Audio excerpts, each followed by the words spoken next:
Two dudes with attitudes, let's go.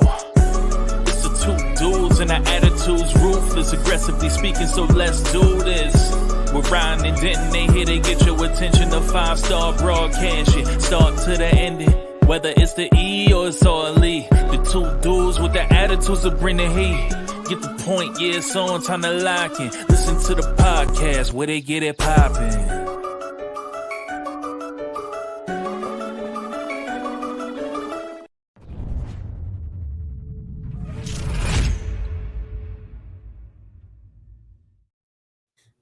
What's up, everyone? Welcome to another episode of Two Dudes with Attitudes, a wrestling podcast, and we are back with our WWE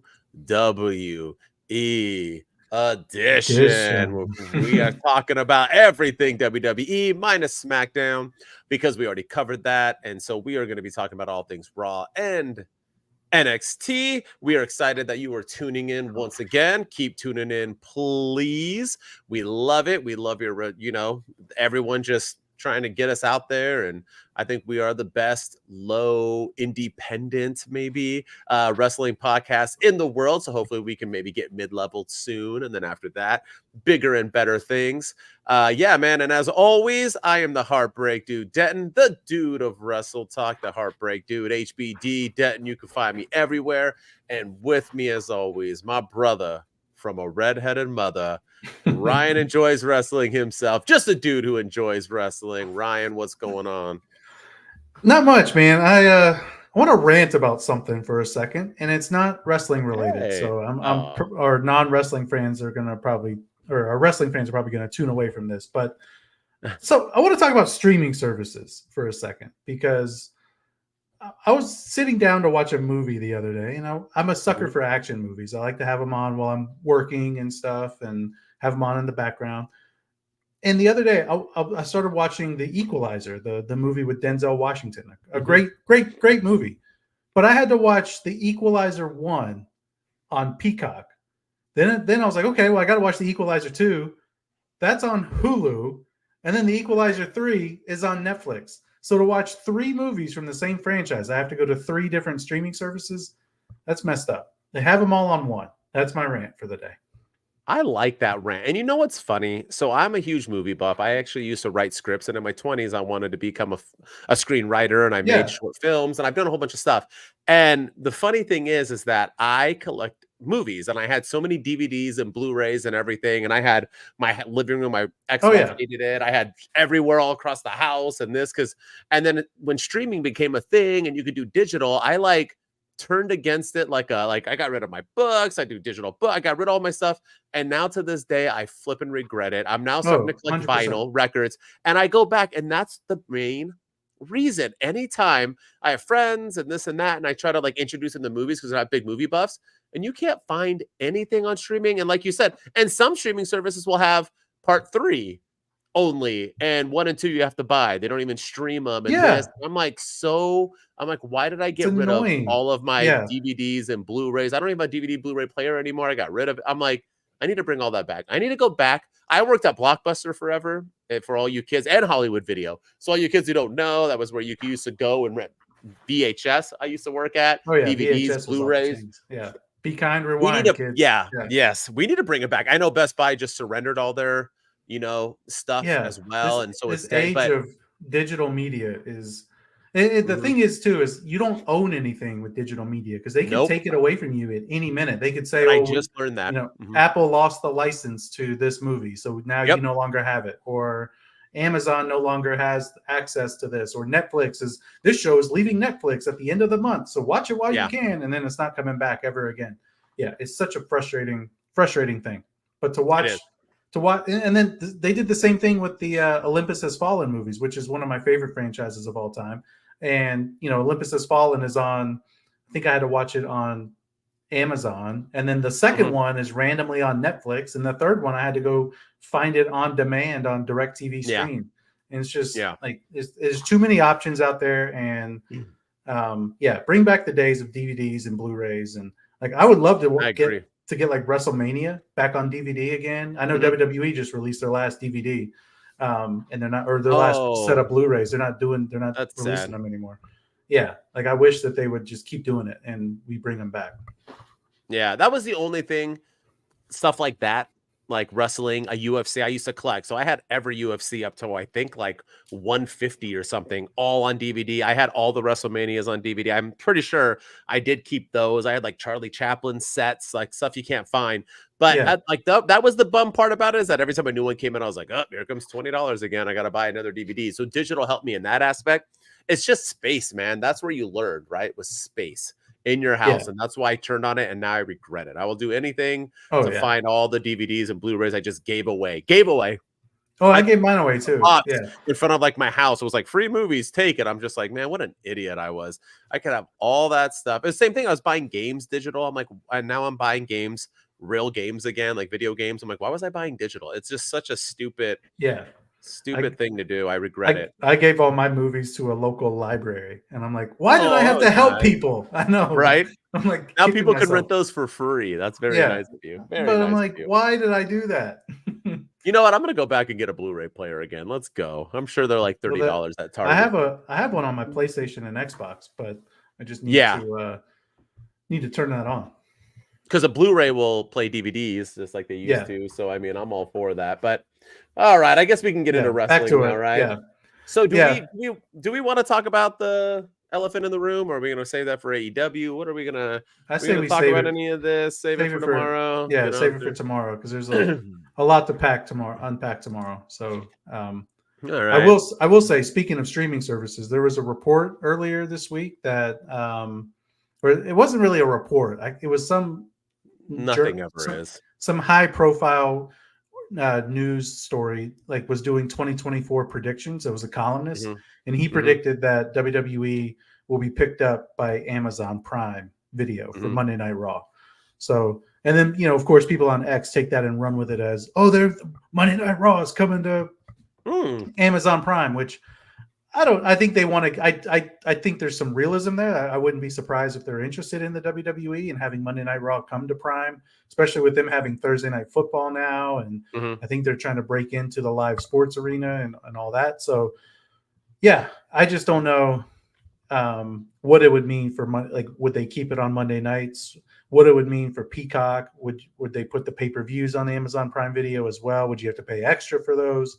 Those are the kinds of things I want to know. But nothing is of substance. It was just a columnist writing his 2024 predictions, and that was one of the things he predicted. I say put it on Wednesday. All these AEW stands are all about, WWE wants AEW to go out of business. They don't, but hey, might as well just, put them on there and put them out. Yeah. Excuse me. Not? You know what I mean? If you want them to put you out of business, put you out of business. They're going to do that to themselves. And speaking of that, I have to say, we were trying to get our name out there, trying to get bigger. We came after COVID, so obviously we missed the big boom of getting yourself big and establishing yourself. So we're starting in a harder time, I believe. But my boy over here, Ryan Enjoys Wrestling, told me to get on Twitter, and I have to say that Twitter, or X, is the worst app in all of social media. It is nothing but negativity and filled with idiots. And I have always, when I mean idiots, I mean these people are idiots. Like, they have no idea what they're talking about. They don't actually try to start conversations, and there are some people on TikTok. There are some people who are very big, who are idiots, who say things and people respond, and all they do is stupid responses. They don't have anything intelligent to try to back up their claims. They just call you a moron. But Twitter is like this hateful world of people who just want to say hateful things, but it's also like hardcores of WWE and AEW people. I'm starting to realize that wrestling is slowly becoming politics, where everybody is either left or right. There's no more like in between. There's no more like, I'm a liberal, but conservatives have some views that I appreciate, or I'm a conservative and liberals have no. Now it's either like you're either one or the other, and you hate everybody on the other side, and that's what I have learned about AEW and WWE, and it makes zero sense, because once again, AEW and WWE are not in competition in any way, shape, or form. The only reason why people think it is because of Tony Khan. They are not in AEW is a more closer competition to TNA than they are of WWE. AEW is a nice show. It's good wrestling. I do still enjoy it, and I'm glad they're around. But to say that they're even on the same level in WWE is just stupid. It's just really, really, really stupid thing to say, because they're not. Nothing shows that. Nothing proves that. Nothing anything. But with you talking about the whole Amazon thing, what makes me realize that I've always hated wrestling dirt sheets. I've always been a pro of journalism, even though I think it's all negative now, but I have always not believed, that doesn't make sense, in WWE journalists that they're just dirt sheets. They call them dirt sheets for a reason because they're not real journalists. And I was always told that Sean Ross Sapp was the journalist that you have to listen to. He's most accurate, most this. Twitter has welcomed me to the world of how bad wrestling journalists are, and Sean Ross Sapp is no different. That dude is a joke.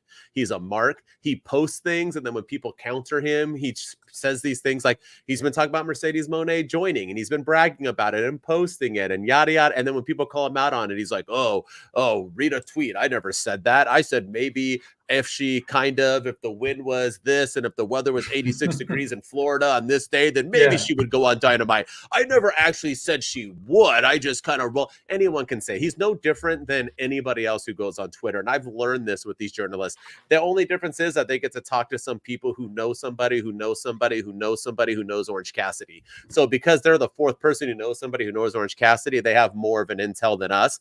And they get invited to media scrums where they get questions asked and nobody cares. So other than that, they're really no different than anybody. And I know I'm being mean right now and going on a rant, but that's what X has done to me. This site is just utter trash. I'm gonna have to keep posting on it, but maybe I can figure out a way to get some positive, because even I'm going on there and being negative, and I ain't negative on any of my social medias. It's just that place just brings you down just because it's filled with morons. And I don't care if people hate us or not. I don't speak for Ryan or for Two Dudes with Attitudes of Wrestling podcast. I'm speaking for me. Sean Ross Sapp is an idiot, just like Dave Meltzer's an idiot, just like Brian Alvarez is an idiot. They're all idiots. None of them know what they're talking about, and they all beat each other up for no reason when they are all just literally the same person. They're just a three-headed monster of non-journalism. I've ranted about all these bozos before too, just how they, like Malachi Black, when he went on Instagram the day after All Out of 2022, the same day that CM Punk, went off and did the Brawl Out thing. Malachi Black was like, yeah, I went to Tony Khan and I asked for time off. I never asked for my release. I just asked for time off for mental health reasons. I have a couple of nagging injuries and I just want to kind of heal myself and recover, and I'll be back stronger than ever. Sean Ross Sapp doubled down on his report. Well, I have it that you went to him and asked for your release and he denied it. So then you changed it. And it's like, no, man, I'm going to believe what the wrestler says before I believe you. Same thing with Meltzer, and same thing with, Brian Alvarez and all those guys. I'm going to believe the wrestler before I believe you. So if the wrestler himself says, I went to Tony Khan and I asked for time off, then that's what happened. You don't need to double down on your report. And that's what these people are doing now. And it's just drives me crazy, drives me nuts. Or they don't double down, and when they're wrong, they pretend like they never actually said that. That's like, I used to think that was just the Dave Meltzer way, when you're like, well, I think Mercedes Moné is going to debut in AEW, but she might not. And then when she doesn't, he's like, I told you she might not. And if she does, he's like, I told her she probably would. You can't just say both. That's not, you don't say like, America's in a war with Iraq right now. I think probably, but maybe not. You know what I mean? You tell the journalism. You don't just wing it. That's not these journalists are also, fueling these fires too. With the whole Chris Jericho thing started because a journalist had a quote unquote journalist had a Twitter spat with Chris Jericho and CM Punk and Ace Steel's lawyer, and he was the one that went on his little podcast and said that Chris Jericho is just like Harvey Weinstein, and Harvey Weinstein won a bunch of awards, and everyone thought he was this good guy, and there's a lot of skeletons in Jericho's closet, and then.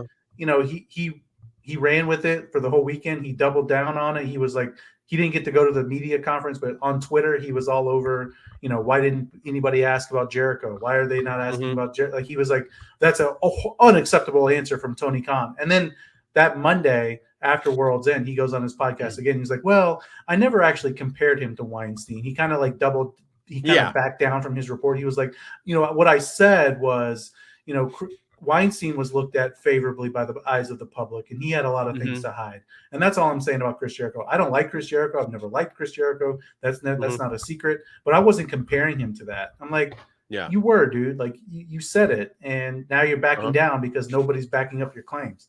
So, Yeah. and that's where this people whole are. sexual assault thing came from. All the 15-year-old kids on Twitter are all, oh, ban Chris Jericho, ban him. Why are you not talking about? And I'm not even a Tony Khan liker. I don't even I think the guy's an idiot as well. And once again, I'm an unbiased person.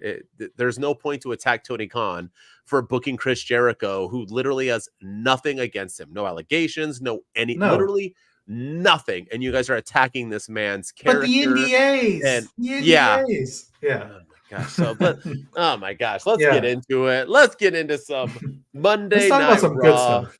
Yeah, right? It was actually not that bad this week in WWE.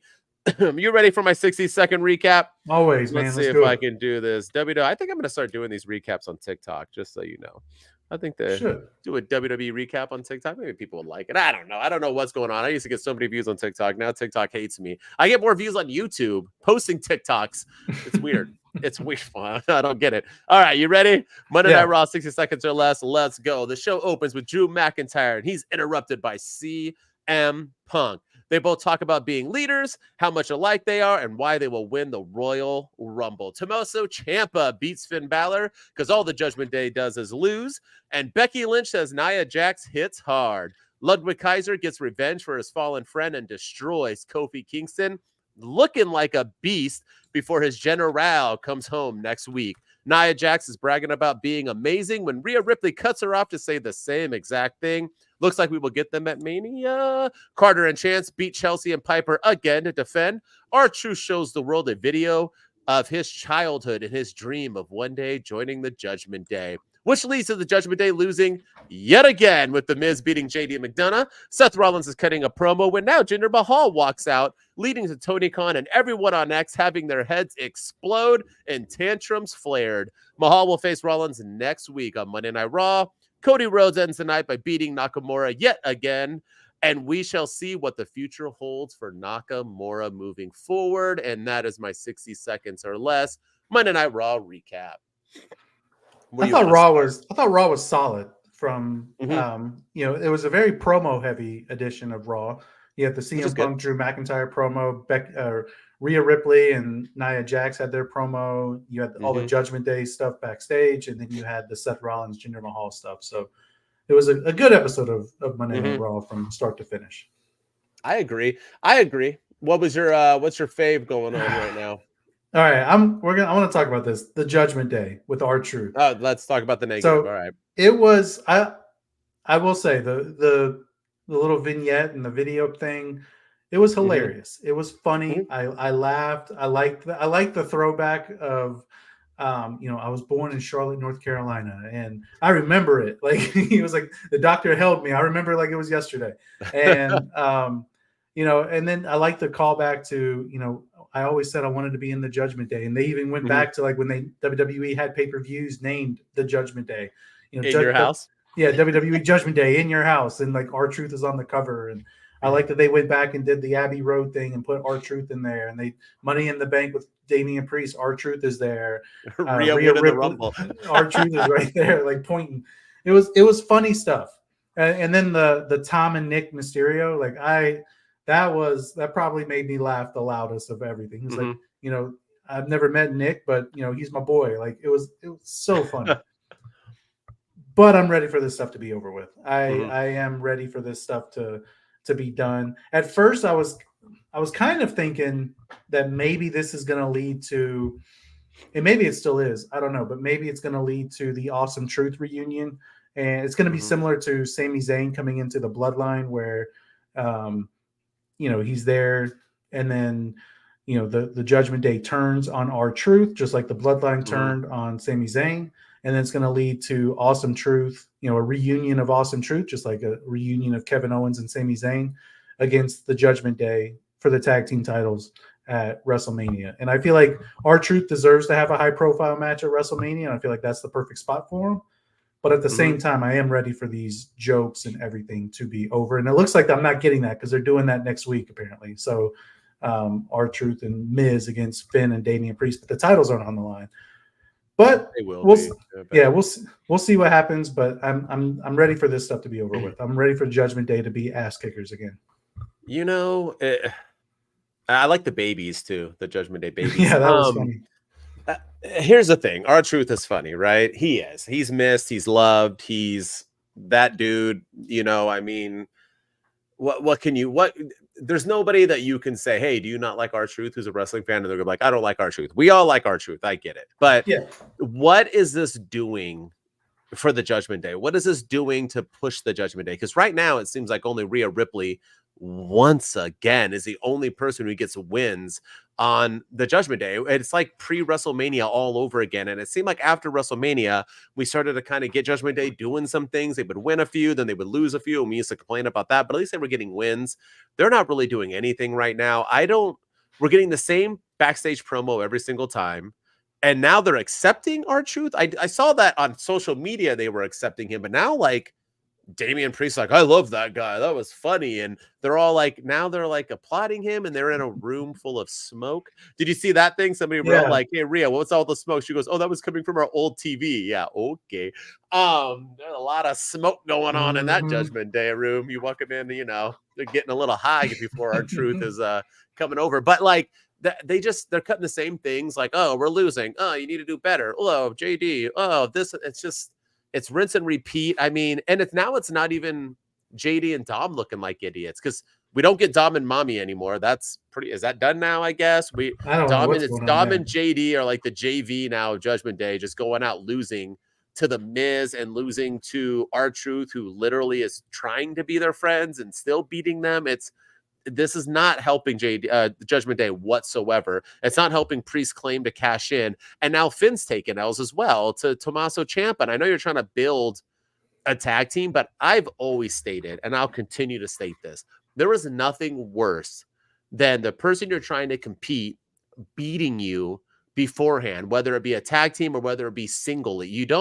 You build up tag teams in competition by them beating other people to prove that they're ready to face you. You don't have to have Tommaso Ciampa beat, you know what I mean, Finn Balor in a singles match to have the Judgment Day lose for them to then face them. Why not have DIY beat a couple tag teams and then have a number one contendership and have them beat them, and now you're next up and then face them?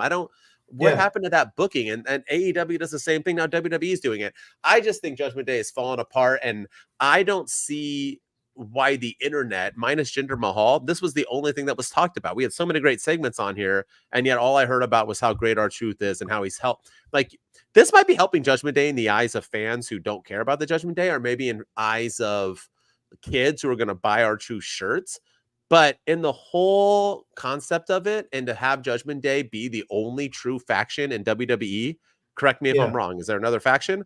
They're other than this new one coming out right now, but with Karrion Kross. But this is the only true faction. They look like a bunch of idiots who can't win matches. I don't see how R-Truth is helping them. Like, and stop comparing it to Sami Zayn.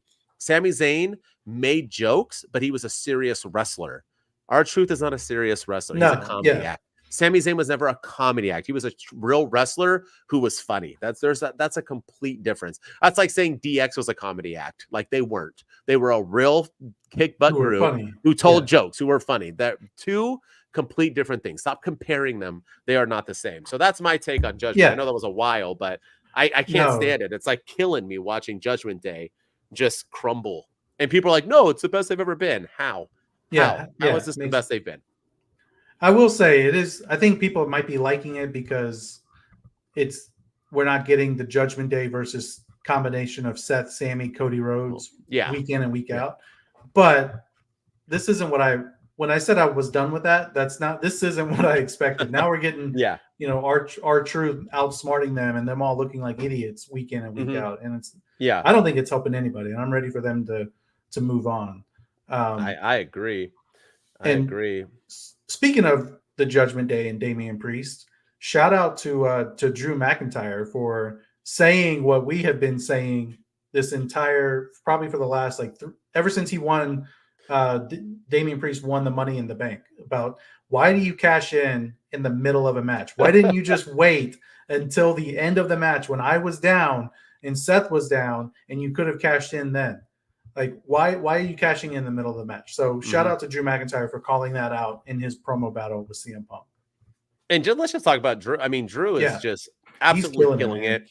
And it's awesome to have Drew McIntyre open the show, cut a promo with CM Punk, and he was the babyface. CM Punk sounded like the heel. CM Punk he got a big pop when he came out. He got a big pop when he started talking. Then he mentioned Cody Rhodes and about how he doesn't care who he's going to beat. And then he fumbled over his words quite a bit. And the crowd was not for him. He got silence after that. And it seemed like the segment just fell apart. Drew tried to keep it going, but that segment was just nose diving. And it ended awkwardly. And I don't even know how to feel afterwards. It was weird. It like started hot. And then CM Punk kind of like, he didn't seem like himself. He was like casually talking. He didn't have any like oomph in his voice. Rumor has it that Drew McIntyre supposedly said something off the cuff and it upset him. And that's why, because you can see CM Punk's mood change. I don't know if that's true. I don't know CM Punk's, moods. I'm not AJ Lee, but like supposedly you can see his face. And it was like the same reaction he gave when Hangman said something that it looked like, but what the hell is CM Punk going to do about it? We saw him standing next to Drew McIntyre. And I don't care if Drew McIntyre going to throw a punch. What? I think I know the part that happened. What is it? Let me know. I think there was a line that Drew McIntyre said that he was like, when the tough get going, or when the going gets tough, Punk gets going. And I think that may have been the moment that because I remember his face changing, and I was like, and then I even heard the crowd go, "Ooh." Yeah. So, and then Punk kind of like fell apart after that. So yeah. I don't know. It was a good moment. It wasn't awful, but it definitely wasn't the best. I still think Drew is cooking, man, and let this mofo cook. The only problem is, just like Nakamura, you're letting this dude cook, but if you keep cooking and you lose at the end, it doesn't matter really, to be honest with you. That's my thing. Like, what is next for Drew McIntyre? Because he's probably not the Rumble. He's not winning the Rumble. He's probably not going to win the Elimination Chamber. He's not going to get a world title match at WrestleMania. So what's next for him? The only thing I could logically see is him versus Sami Zayn, but I don't know if that's a Mania caliber match. I don't know, but because Drew is cooking right now and he's killing it right now. But yeah, like what is what is this going to lead for him? Where is this going to take him? Because his whole thing is he's disgruntled because the bloodline, and he's mad at Jey Uso because they cost him the title, and now he's mad at himself because he cost himself the title, and he just wants to win the championship, but he's not going to win it. So it's just a matter of what does he do at Mania? What does he do going forward? Is he leaving WWE? Is he going to AEW? I don't know. Nobody's going to AEW right now. Here's one thing I want to talk about. Someone who's cooking. And that's one Ludwig Kaiser. I had said from the start that I thought Kaiser was next up for Gunther. I think he's being built to defeat Gunther for the IC championship. I said this, you can go back like 2 or 3 months ago. I think he showed it now. I know this is probably like random because of Vinci's injury last week and they had to like wing it. I don't think this was planned, but holy cow, Kaiser looked like for one, he looks like a beast. He's like, if you're a dude and you want to get in shape, you probably look at Ludwig Kaiser and go, well, that's something I want to like look like, right? I mean, he's just got that build. You know what I mean? He's got that feel. He carries himself, who stands up straight like that? Like everybody wants good posture. He cuts good promos. He's just that dude. And he has been that dude. And sometimes that dude needs to be given that chance. Yeah. And he has been given that chance against a former champ and somebody who, Kofi Kingston, what happened to him? When did he become generic wrestler A on WWE 2K? Why is he coming out in basketball shorts? And I don't know what the heck happened to Kofi Kingston. But anyway, he's still a former champ. But he's been wrestling like in Walmart basketball shorts. What the hell is going? Like, what happened? But anyway, he's out here wrestling. He is a former champ, and he is that dude. Kofi Kingston's one of the best ever, and he gets beat clean, and then gets destroyed. He got destroyed, and it's funny because Kaiser was getting revenge for Kofi injuring Vinci, and the crowd was like feeling it. They were like for Kaiser whooping that ass and avenging their friend when he's a bad guy. Usually bad guys the heels don't get, like you heard of heel's friend, you deserve it, right? No, that crowd was for Kaiser, and I'm very, very interested now because Gunther for the past few months has been crapping on Kaiser about not being that dude. I don't know what's going to happen this week, and I'm intrigued because he can't say he didn't do well because he did, unless he tries to blame him for allowing Vinci to get hurt. I have no idea. But if he's not proud of that, is he really a ring general? Because that was an ass whooping. That was a making moment for Kaiser.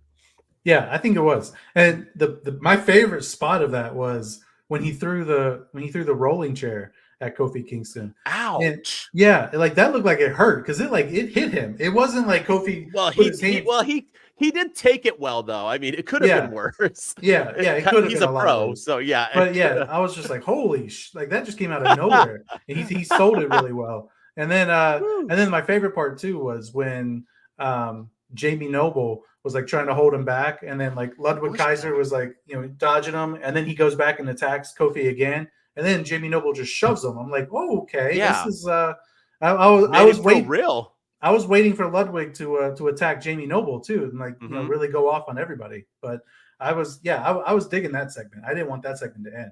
That was when he did the kick on the steps to like injure his head or whatever, and that was like Jamie Noble like making the crowd know that like enough is enough. Like, dude, you like get out of here. Like you literally are like that made it look more brutal. Which was nice. You don't really see like security. You usually see the wrestlers putting their hands on security. You don't see security putting their hands on the wrestlers unless it's to hold them back.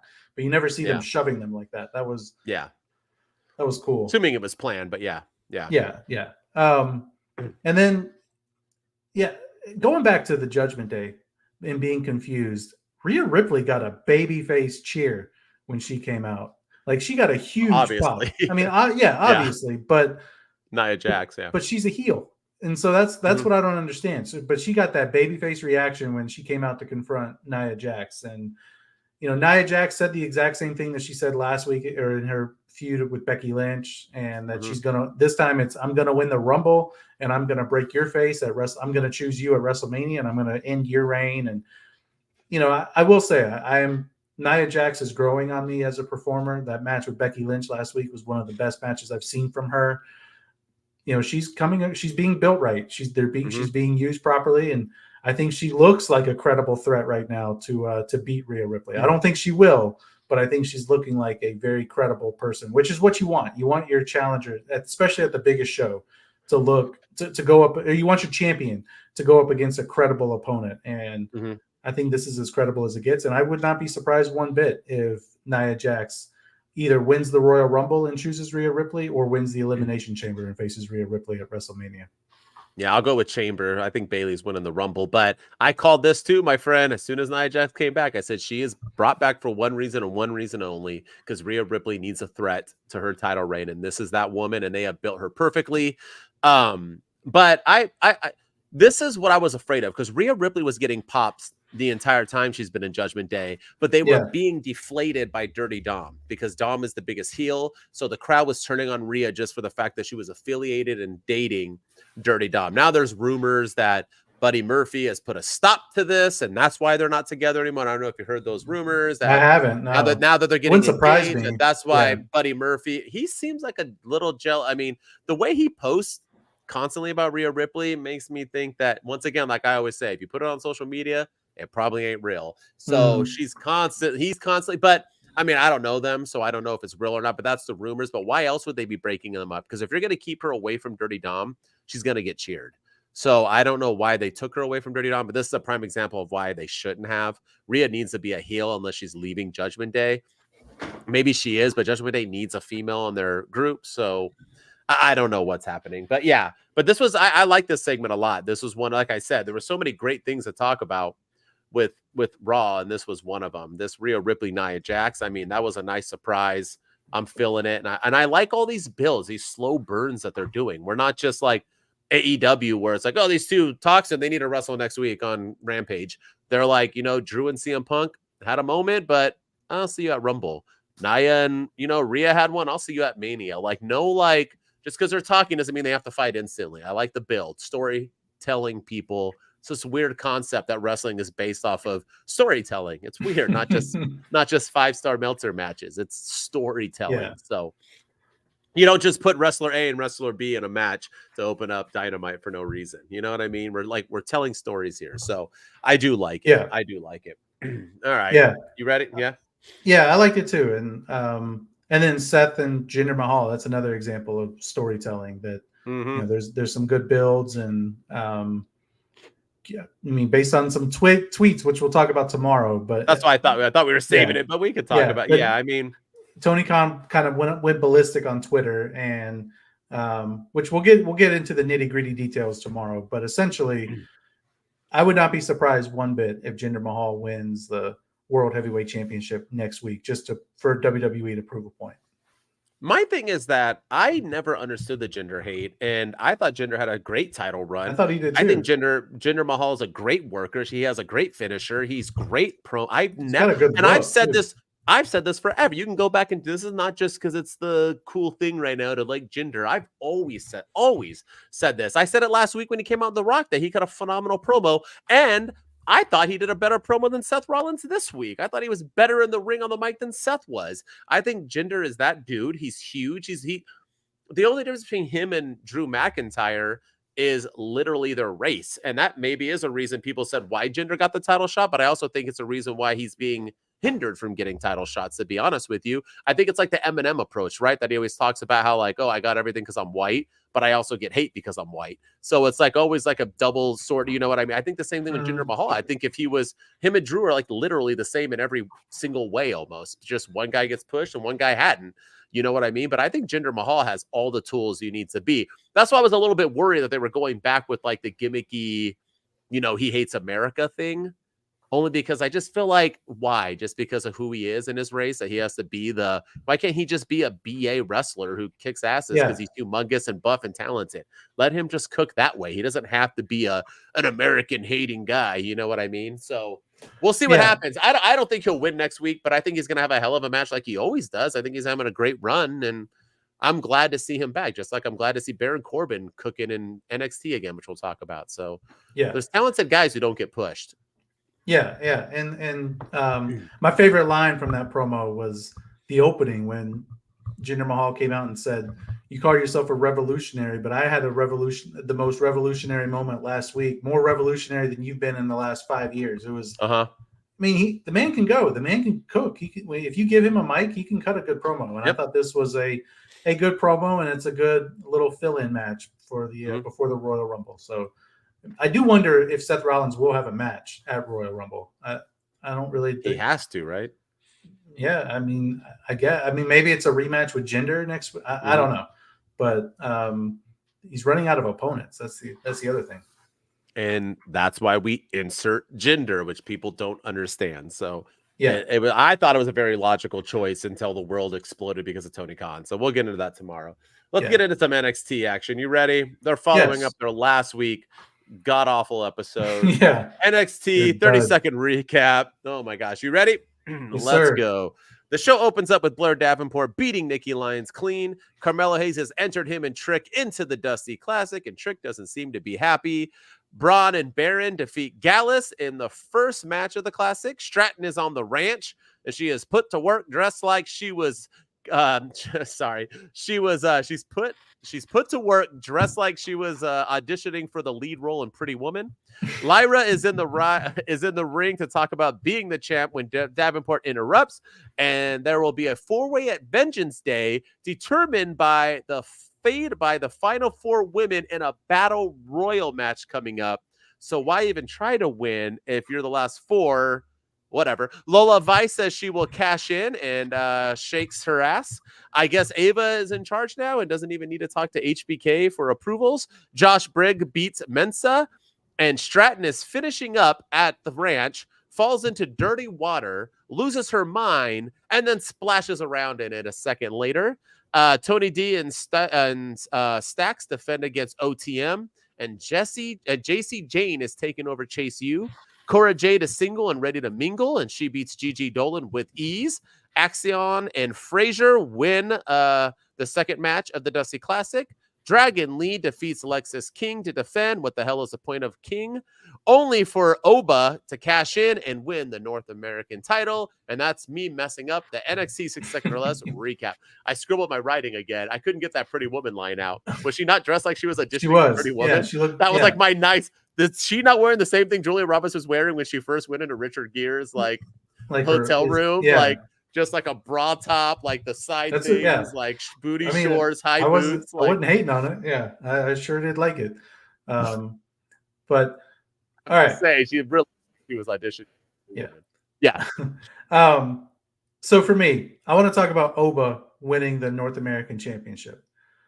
I love it. I thought this was the right choice. I like the young guy. He's young. He can go. He's good.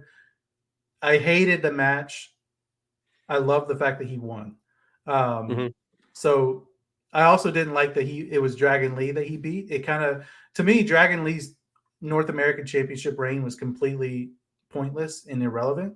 And it makes me wonder why they took the belt off of Dirty Dom in the first place. Because if you had replaced Dragon Lee with Dirty Dom and you have Oba come out there and cash in his, breakout contract, whatever. First of all, he shows Damian Priest how to do it. You do it after a match, and then you come in.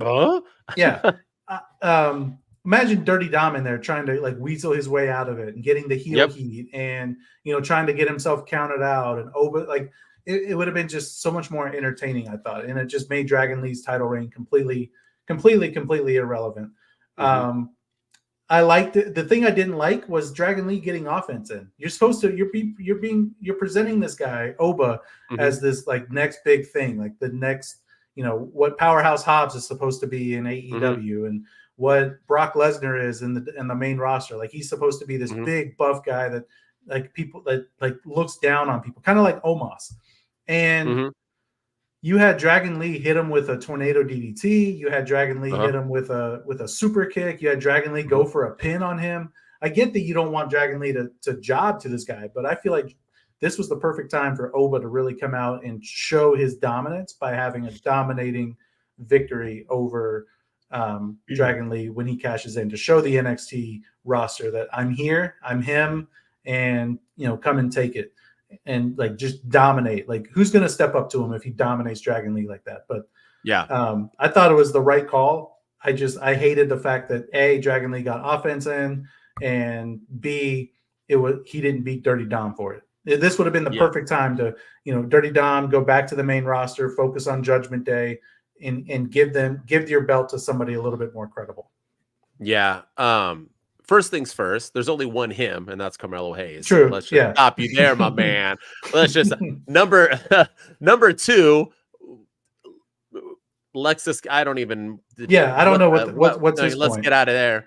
Number three, I don't want to make this two dudes with attitudes episode number whatever. Denton told you so, but holy cow, did I not tell you so when Dragon Lee won that belt that it was the biggest, worst decision they have made, and I got so much crap for it that they're building Dragon Lee to be a star because he's so over. I'm like, no, they're not. He's not over. There was no point. They just wanted to give it to Wesley and said, whatever, we'll just take it off Dom.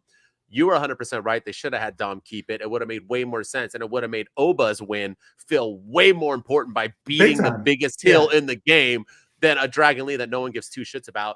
Fourthly, though, I have to disagree with you. Again, we're disagreeing a little bit back-to-back weeks. I thought this was a bad move to have Oba win, only because I don't know who the hell he is. Here's my thing. That's true. I don't mind people winning right away, and I'm not saying he's not a star. I don't mind the surprise. I'm just thinking that you really want this guy to be that dude. Is this the best way to do it? Or maybe it's like the whole thing I was talking about with LA Knight. Who is LA Knight? I don't know. He's a guy that says, who's Oba? He's just a big dude who whoops ass. Okay, cool. But who is he? Are you going to tell me now? But I usually feel like we should figure out who you are before you win a title. That'd be like Hook beating Samoa Joe next week on AEW. People Hook's Taz's son, right? And he looks like he's 14. He eats chips. Cool. Who is he? I want to know who he is before he wins a real title. You have to find out, build a character, give him a secondary title. Then, so they're doing the right way. If you want him to be the champ one day, you got him the secondary title, check. But I want to know who he is. I think you need to do that first. Now, I'm not saying he's not going to be a star. He still will be a star probably if he has that potential. And now you can tell the story on who he is. But if I was booking it, if I was the GOAT, Shawn Michaels, I would have done it that way. But once again, I don't get paid to book, so who the hell knows? I don't know anything. But that's just what I'm saying. Well, how I would have built him I like the shock. You know what I mean? But I don't know. See, that's the thing. I wasn't I didn't care for the shock because I wasn't shocked. Because again, they kind of telegraphed it a little bit because they did a backstage interview with Lexus King, and he's like, "Oh yeah, maybe you're a future NXT champ. I'm gonna cash in whatever it is he had tonight for my title shot. Yeah, what did he and have? then Oba's like, oh, that's the main event, and the interviewer's like, yeah, that's the main. And then he looks at his thing, like, so they kind of told us he was going to cash in. So I wasn't too surprised. I wish they wouldn't have done that interview, and then I would have been a little bit more surprised and been like, oh snap, like okay. But when they did that, I was like, okay, like he's probably going to cash in, and that's going to be the end of NXT tonight. But yeah, I thought it was the right call, especially because Dragon Lee was just such a dud as North American champion that I'm hoping that this will inject some life back into it. But again, it should have been Dirty Dom that Oba beat, and 100%. Just imagine the chicken shit heelness that, you know, him running out of the ring, trying to get counted out, him squaring up against Oba and realizing that, you know, he's outnumbered and he doesn't have Rhea by his side and he's by himself. Yeah, it would have been great. And no, they had to do it with Dragon Lee. And nonetheless, hot way to end NXT. It was a hot way to end it. I love it. I want to talk about one thing before you talk about whatever and we go, but it's this battle royal for the women's. I'm so confused. So can you hear me? Yeah. So we're gonna have a battle royal to determine the next challenger for the women's NXT championship, but it's the final 4 women who are going to face off in a 4-way battle to then determine who face. So the battle royal it's just the last 4 women. Do we end it? Because if not, why? If I was a top 4, I would just jump out of why would I continue to risk injury? And what's the point of winning? Did I misread that right? That's how I understood it. Yeah, that's how I understood it. So the top 4 move on. So there's no point to winning it. Correct? So as soon as I'm top 4, if that match is still going on, I'm just gonna jump out, go have a lemonade and chill and wait for next week when I get to fight for the #1 contendership to fight Lyra. Like, I don't see any other point. Yeah, I don't get the point of that either. But yeah, that's how I understood it too. So I think that's, you know, I think we're on the same page there. I mean, sometimes, you know, I love Shawn Michaels and I like his booking, and I would say he is my 2023 Booker of the Year over Triple H. Nice. Triple H is number 2, and then Tony Khan is like in 18th place. And there's not even 18 promotions out there, but sometimes he does a little too much. You know, I'm like, you know, you had the breakout tournament. Now you're having another tournament. Now you're having battle royal, but you don't have to win the battle royal. Just have the top 4, and then you're having the Heritage Cup with all these rules, and then you're having the Iron Survivors. It's like, okay, you got too much going on. Like sometimes, you know, a little less is more with Shawn Michaels. I agree. But that was my main last thing with NXT. I liked it overall, and I thought it was a good comeback week, and they did their job. I will say I am excited. I like this pairing of Baron Corbin and Bron Breakker. Hell yeah. I think they should win this Dusty Rhodes Invitational. They're my favorite tag team right now.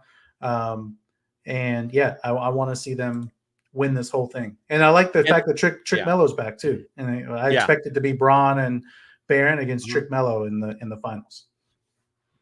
And something bad's going to happen. So with that, hopefully, because I'm really sick of this Trick Mello, Carmelo back and forth, blah, blah, blah. But if Baron and Braun don't win the tag team titles, that's the biggest mistake they've done, because they need to win the tag team titles. They need to win them. Tony D and them are doing nothing with it. So, but yeah, man, that's the recap of WWE. As always, keep tuning in, keep subscribing before we get into our segment. Keep liking us on everything, all platforms. Also, if you buy WWE merch, don't forget to click our link in our comments, right? It's in our not in our comments, in our bio, and our description. Yeah, to click on that. We get, you know, money every time you guys are buying merch. So if you're going to buy WWE merch anywhere, you want to look like us, we're always rocking merch. We got the Sami Zayn, we got the Judgment Day going on. It helps us out. It goes right back into our podcasting and us trying to blow up. So keep doing that. And tomorrow, once again, we'll have our AEW edition. Boom, boom, boom, boom, boom. Should be fun. Yeah, that might be a 3-hour episode. Let's see. All right, we might have to skip Rampage because there's going to be a lot to talk about. A lot. All right, you ready for our segment? Yeah, always, man. We got a thing for this segment? I always forget which ones we have. Do we have one for this one? Here we go. We do. Let's go. Highs and lows, let's go. This is highs and lows. It's time for the list. Who's killing it and who should probably go and sit? You're the best getting listed up high as hell. It's for the lows. They can come up here and take a L. Yes, best. They got their fingers on the button, yeah. Never sweat the mid, just the best. And who run it? I'ma let them chill, let them run through the list of names. This is highs and lows. Go ahead and do your thing. Man, thank you again. He is just flipping amazing. The fact that he's given us this stuff is, man, and nothing. It's on point. Props. Yeah, shout out to Rich Latta. He does Marina Schaefer's theme song in AEW, and apparently there's hopefully pushing her soon too, because Jon Moxley wants her to be a part of the Blackpool Combat Club apparently. So hopefully we'll see. Yeah, we'll see more of her in the future. There's still a Blackpool Combat Club. All right, let's get into some highs and lows. I did 3 I say you just say your highs and then we'll discuss and go on. We don't have to break it down one by one. What are your highs for this week? Just hit me up with your highs, bro. However many you have. All right, I am high on life. Oh yeah, of course, always. I'm high on life. Are you high on cocaine like Tony Khan? Yeah, something like that. Whoops. I don't know if he does coke or I don't know what he does. Or he probably just some little bit of the booger sugar and some heroin. I mean, I think he's doing it caffeine. All. He's just everything. doing all the highs. 5-hour energy. All the uppers, no lowers, all uppers. Yeah. But for me, energy in WWE, I am very, very high right now on just Drew McIntyre and just how he's being used at the moment. And I love his promos. I love his stuff in the ring. I love that he's kind of that heel persona, but he's also still kind of a baby face because the fans are still reacting to him. His promo this week, I thought he cooked CM Punk in a big way. He talked about how he wants to, when he won the Royal Rumble in 2020, he did it when the world shut down. And, he was the guy that was the company man, and he was out there representing the fans and representing the people. And, they needed someone to turn to. Now he wants to do it, and he wants to do it for himself. I mean, it's good stuff. And this is how you build a character. I am so high right now on Drew McIntyre that I'm kind of sad because I don't know what the future has for him. I don't know what the future holds. I'm hoping it leads to he deserves something big at WrestleMania. I don't know what that is. Maybe it is a match with Sami Zayn. Maybe he somehow gets into one of the title matches somehow. I don't know. But if it is going to be Rock versus Roman, then, maybe he costs Roman the match or something because he's still long-term storytelling. He's still pissed that Roman won because of the bloodline. So now he's going to take everything away from Roman Reigns. And, maybe he does something like that, or maybe he gets an Intercontinental title match, or he goes in after the US title, or he does something, but I don't know. But I am really, really feeling what they're doing with Drew McIntyre. Yeah. Yes, sir. Any other highs, or is that your main and only? That's my main. I have a couple more. I'm also high right now on the use of baby faces in the WWE, because normally with baby faces, they, the fans are not normally going to boo the baby faces. You're not going to shove this guy down my throat and tell me who to cheer for. Like John Cena. Let's go Cena. Cena sucks. There was a half of the crowd that loved him because he was geared towards children. There was the hardcore wrestling fans that absolutely despise John Cena. Now, Cody Rhodes, he's kind of the new John Cena. He's getting shoved down our throats. He's narrating stuff on NXT. He is, he's got the Dusty Rhodes Invitational. He's infused with Shinsuke Nakamura, which we didn't talk about, but surprise, surprise, Cody Rhodes won. But he's still getting like huge reactions from the crowd. Every time he comes out there, the fans are cheering for him and they're chanting for him. CM Punk, I don't know if he's a babyface or a heel, but I think he's a babyface. He's still getting reactions. Sami Zayn still gets babyface reactions. Kevin Owens is getting babyface reactions. LA Knight is still getting babyface reactions. I don't remember the last time there were this many babyfaces that, like, when the company tells you to cheer for them, you cheer for them. Instead of, we're going to stick it to Vince McMahon, and we want Daniel Bryan to win, so we're going to boo John Cena, and we're going to do the yes movement. Like it's more like, I don't know. There's just there's a surplus of baby faces right now, and I'm really happy to see how WWE's pushing them. Well, it's because they're not throwing them all down our throats. That's true. Yeah, so that's the other positive. Yeah, yes, sir. I like that. I like that high.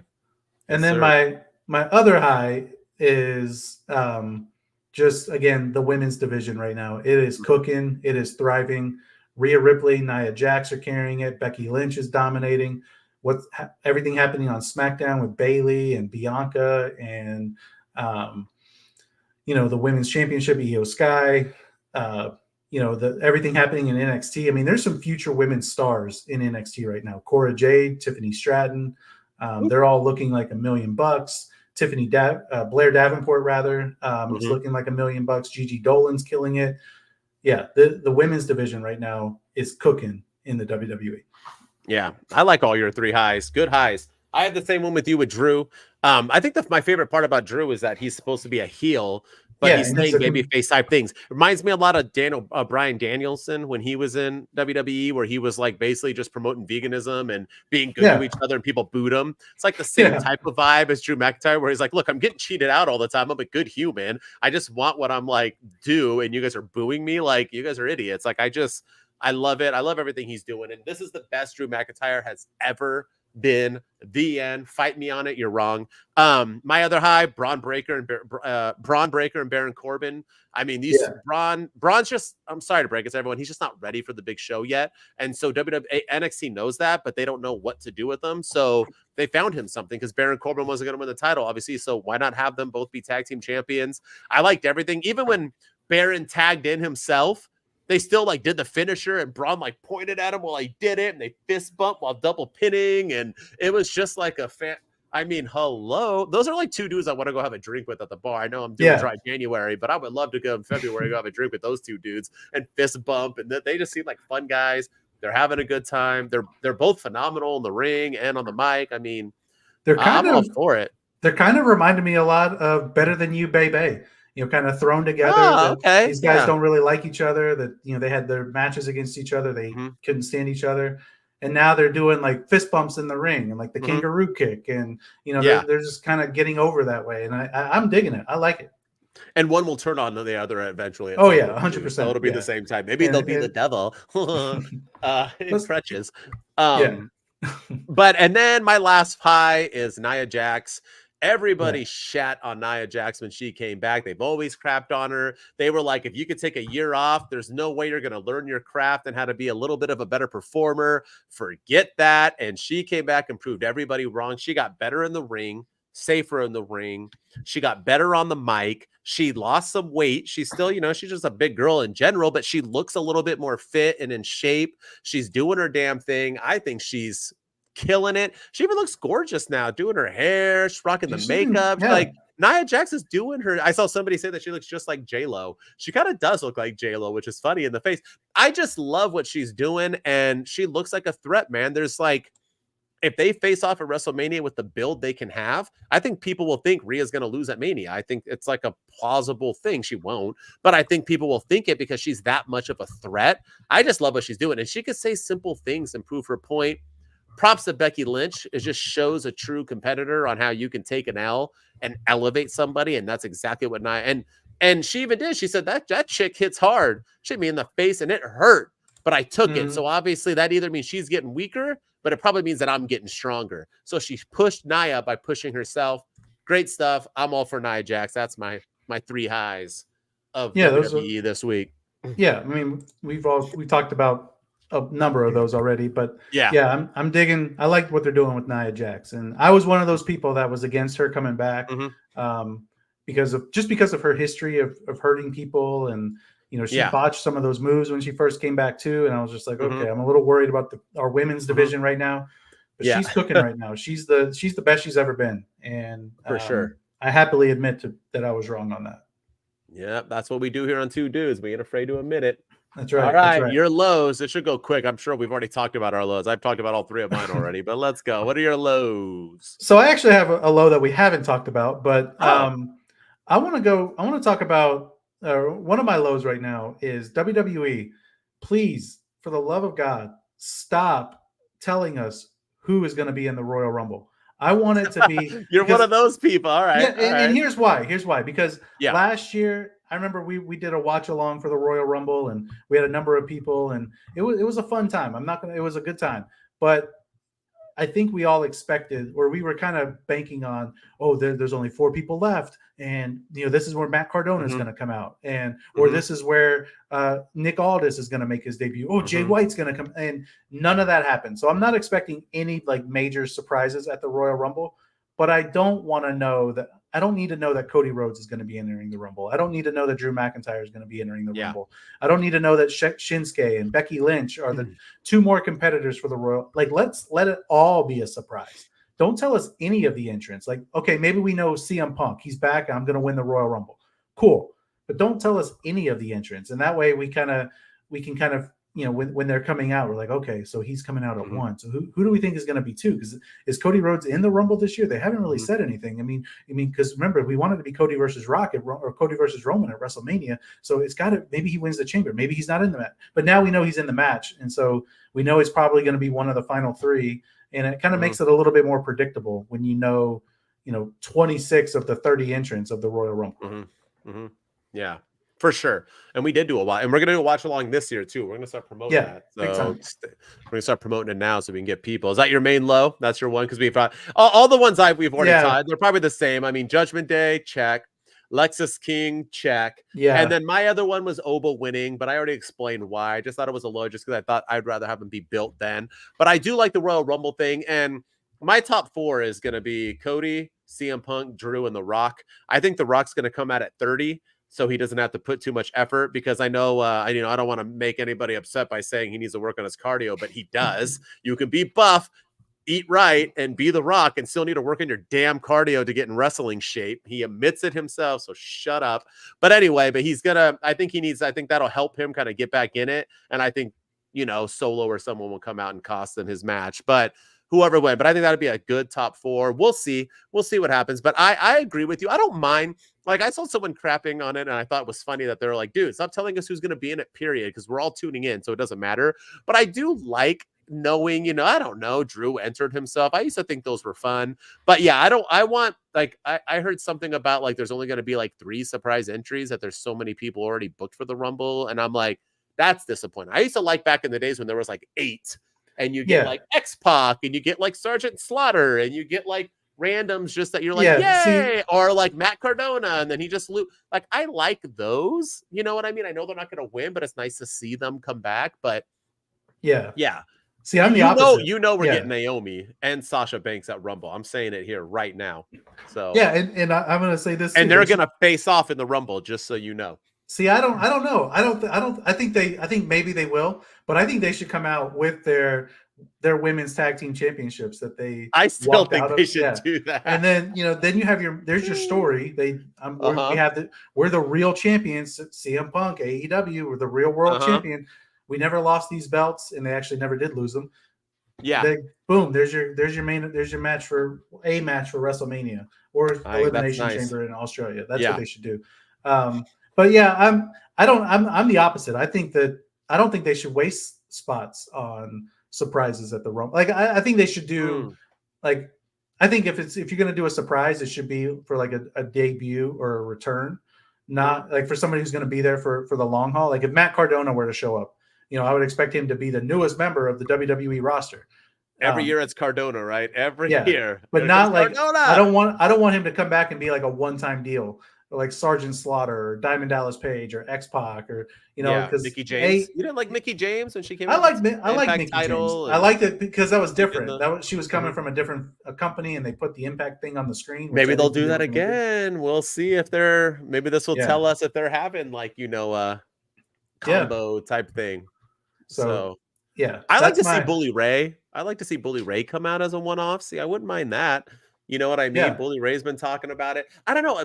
I know we say Cardona every year, but he's been yapping a lot about independent wrestling, and he's been hyping up Chelsea, and maybe he's signed. Maybe he's coming. I don't know. We'll see. I think for sure we get Naomi and Sasha. I think people need to give up on Sasha going to AEW. I could be wrong, but I think you need to give up on it. I think that's why Tony Khan is so pissed off, to be honest. I think he's losing people, and he's mad. I can't wait to find out MJF arrives at the Rumble. Like, can you imagine? Like, I put this on X, but can you imagine if at some point, not the Final Four, maybe at some point in the Rumble, just to stick it to AEW, it's we have at one point we had 4 men in the ring, and it's CM Punk, Cody Rhodes, MJF, and Andrade. Just like the 4 like AEW people that have made the jump over to the WWE, and they're all like staring at each other from corners in the ring. Like, that would be fantastic. I think that would be awesome. I dig it. Well, and don't sleep on the number 10 spot. So, and you know who I'm talking about. Shawn Spears, yeah. Don't sleep on that. Ty Dillinger. So, yeah. Triple H loved him. Remember, if you were in NXT and you were pushed, Triple H loves you. So that's who he ran it before Shawn Michaels. So don't sleep on that either. But all right, y'all, we got to go. That was our weekly WWE episode. Tomorrow we'll be back for AEW, and they'll probably lose a lot of AEW fans on tomorrow's episode. But tune in anyway. It should be fun and exciting. As always, we've already said it. Subscribe, do your thing. Keep tuning in. Our YouTube is finally really starting to catch flames. It's going up quick. Let it keep going up. We're doing TikToks again, so our shorts are blowing up on YouTube. As always, follow me everywhere in the world at HBD Denton. Follow me on X so I can get a little bit bigger so people can see my mean comments that I've been posting. Thank you very much. The Two Dudes one is blowing up as well. But as always, I'm the dude of Russell Talk, the Heartbreak Dude, Denton. Yes, Denton is my real name. I'm not from Texas. I had somebody ask me that on TikTok saying, you're from Texas? Yeah. No, the Heartbreak Dude, Denton, because my name is Denton. I know it's the Heartbreak Kid. He's from Texas. I'm not. I'm from California, born and raised, and the playground is where I'll always spend my days. California till I die. But as always, and I'm with the man. What's your name? Ryan Enjoys Wrestling everywhere on all your social media platforms. Go follow the Two Dudes account on TikTok at Two Dudes with Attitudes. We're trying to blow up there. We need to go back to doing some more exclusive content over there. Yes, we do. Maybe do some tomorrow. But yeah, we're over 600 people on YouTube now, subscriber wise. So keep showing us the love. And then of course, go rate us and review us on any podcast platform, Apple, Spotify, Google, you name it. We're out there. So keep doing your thing and keep showing us some love. Yes, sir. Two Dudes Wolf Pack. We out. We're out. Whoa, hold up. There we go. Two dudes and our attitudes ruthless, aggressively speaking. So let's do